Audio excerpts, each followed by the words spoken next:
Salut, on se fait une petite partie? Aujourd'hui, je teste un moniteur portable de chez Wimaxit.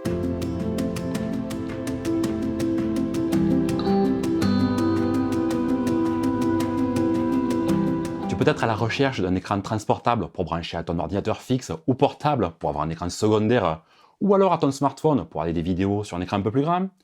Tu pourras même raccorder à ta console de jeu préférée pour quelques parties endiablées. Et j'ai même trouvé une utilisation qui n'est pas indiquée par le constructeur, mais je t'en parle un peu plus tard. Je commence avec le contenu de la boîte. On trouve le moniteur avec sa housse de protection qui va servir de stand pour mettre l'écran plus ou moins incliné pour le visionnage. Un câble mini HDMI d'un côté, HDMI de l'autre. Un câble avec une prise USB-C des deux côtés. Un dernier câble USB-A, USB-C. Un adaptateur secteur. Un chiffon de nettoyage. Et on termine avec, tu l'as deviné, de la lecture avec une petite carte de garantie et le manuel d'utilisation qui a bien une partie en français. Ça m'a l'air assez complet, on va maintenant faire le tour de ce moniteur. Voilà la bête. Pour commencer, je vais enlever la protection, elle tient en place avec des aimants, rien de particulier à voir. L'écran mesure 15,6 pouces, la résolution est Full HD, soit du 1920 par 1080, c'est du 16 neuvième. C'est la technologie IPS qui est utilisée. L'angle de vision donné par le constructeur est de 170 degrés. C'est assez ouvert pour être à deux au moins devant l'écran et conserver une bonne visibilité. Il est traité anti-reflet. C'est une bonne chose pour un moniteur portable, car tu vas pas pouvoir toujours l'utiliser dans les conditions optimales. Ça permettra d'y voir quelque chose.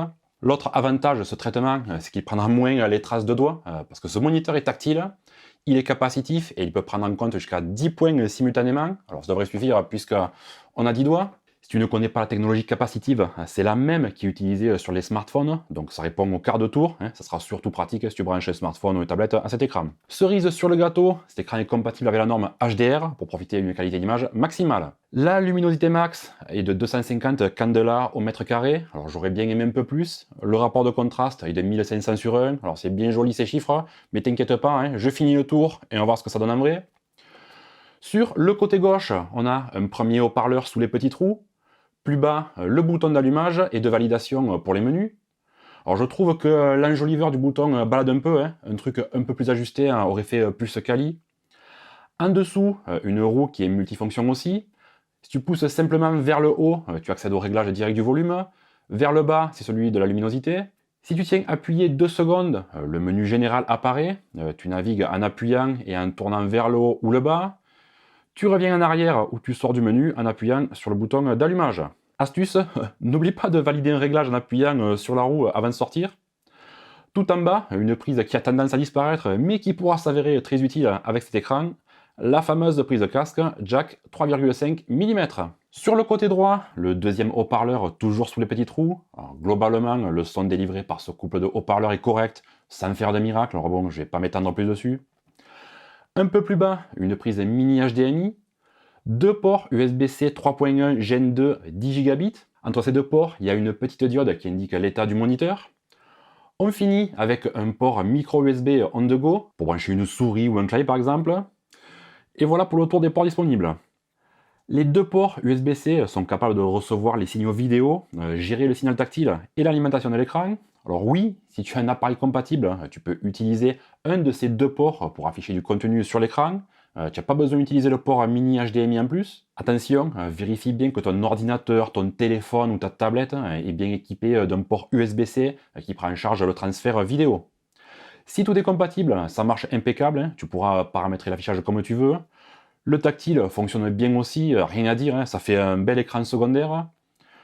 Par contre, il est obligatoire de brancher un câble supplémentaire sur le deuxième port USB-C de l'écran pour l'alimenter. Alors démonstration avec un ordinateur portable, je branche d'abord l'alimentation sur un des ports USB-C de l'écran. Alors j'utilise un chargeur pour alimenter cet écran.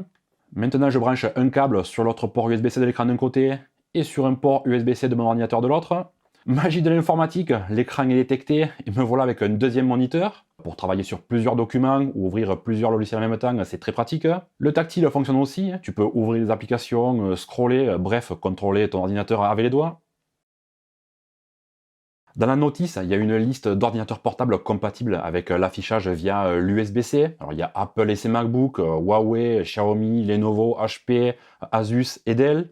Alors comme tu as vu, je l'ai fait marcher avec un ordinateur MSI. Ce qui est important, c'est d'avoir un port USB-C qui gère l'affichage. Il faudra voir dans la notice de ton ordinateur, mais si tu as un port USB-C à la norme Thunderbolt 3 au moins, il ne devrait pas y avoir de problème. Pour utiliser un téléphone ou une tablette, le principe est le même. Tu conserves un câble pour la lime et l'autre branché à ton téléphone. Tu peux naviguer directement sur l'écran comme tu le ferais avec ton téléphone. Là aussi, le constructeur donne une liste de smartphones Android compatibles qui se limite à Huawei et Samsung. Alors j'ai pu utiliser sans problème avec un Oppo, il faudra donc tester au cas par cas. J'ai pas constaté de latence importante, c'est fluide, tu peux regarder des vidéos en plein écran, c'est agréable. Pour pas embêter tes voisins, tu peux brancher ton casque sur la prise jack, comme ton téléphone, plus sûrement. Pour utiliser avec une Nintendo Switch, c'est pareil. Un port USB pour la ligne de l'écran et un autre vers la Nintendo Switch. Et c'est parti pour jouer à plusieurs sur un grand écran. Rien à faire de plus, ça marche tout seul. Si tu n'as aucun appareil compatible avec l'affichage, avec l'USB-C, tout n'est pas perdu. Tu utilises simplement l'entrée mini HDMI, comme tu le ferais avec n'importe quel écran. Tu dois conserver un seul câble USB-C pour alimenter l'écran, pense-y. Tu pourras brancher une PlayStation, une Xbox, un ordinateur, enfin bref, tout ce que tu veux. Ça marche aussi bien. Par contre, tu vas perdre la fonction tactile. En réfléchissant un peu, je me suis demandé, est-ce que ça serait pas une bonne solution pour regarder des séries ou des films sur un écran un peu plus grand que celui d'une tablette ou d'un téléphone quand tu pars en vacances par exemple? Bonne question. J'ai donc testé avec une Fire TV Stick. Bon, il faudra acheter un petit adaptateur micro HDMI, HDMI femelle en plus. Ça marche parfaitement, un bon petit setup cinéma spécial vacances. Alors il va dévorer nos verres? Non, pas s'il ne nous repère pas. Allez. Et pour pousser un peu plus loin le concept, est-ce que ça fonctionnerait si je voulais être complètement autonome en alimentant tout ce joli monde avec une powerbank? Alors tu me connais, je recule devant aucun test, et regarde, ça fonctionne parfaitement. L'écran dépasse à peine les 5 watts de consommation avec la luminosité à 7 sur 10. La Fire Stick TV avec 3 watts, c'est le bout du monde. Alors j'ai mesuré, en regardant un film, l'ensemble consomme environ 2 ampères. Alors avec une batterie de 20 000 mAh, tu peux compter sur un peu plus de 10 heures d'autonomie, c'est pas mal quand même. Pour terminer, qu'est-ce que je pense de ce moniteur portable? Pour la qualité d'affichage, c'est pas mal, la compatibilité avec les contenus HDR aide bien. La luminosité maximale n'est pas extraordinaire, j'aurais bien aimé avoir un peu plus, et par défaut, je trouve que les couleurs tirent un peu trop sur le jaune. J'ai fait des réglages avec les menus et appliqué un profil ICC quand il était branché à mon ordinateur, mais j'ai pas réussi à avoir un blanc parfait. Utiliser tout seul, ça ira, mais quand il est côte à côte avec un autre moniteur, surtout s'il est étalonné, c'est assez visible. Ce phénomène est sûrement dû au système pour réduire la lumière bleue. Alors même le réglage au mini, l'affichage reste un peu jaune. Alors c'est sûr que ça protège les yeux, mais pour la fidélité des couleurs, c'est pas top. Et ça, plus une meilleure finition au niveau du bouton d'allumage, c'est vraiment les deux seuls points que j'ai à reprocher à ce moniteur portable. Alors je t'ai pas donné les dimensions, il mesure 321 mm de long, 191 mm de hauteur et seulement 9 mm d'épaisseur pour un poids de 899 grammes. Alors c'est assez contenu pour un moniteur de cette taille et ça reste facilement transportable.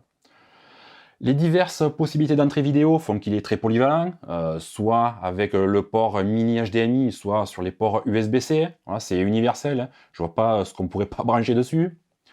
Pour finir, il est compatible avec le système de fixation VESA. Il y a des filetages à l'arrière. L'anthrax des trous de fixation est de 75 par 75. Tu pourras monter le moniteur sur un support si tu as besoin. Tu peux trouver ce moniteur sur le net pour moins de 230 €. Il y a souvent des coupons de réduction appliqués pour économiser quelques euros. Je te mets un lien dans la description. C'était la présentation et test du moniteur portable 15,6 pouces, alors M1560 CT3, c'est compliqué, de Wimaxit. Si tu as des questions, laisse-les en commentaire, je réponds régulièrement. N'oublie pas de mettre un pouce en l'air, abonne-toi et active bien la petite cloche pour être prévenu de toutes mes nouvelles vidéos. Je te dis à bientôt et toujours à l'accent du Sud. Ciao!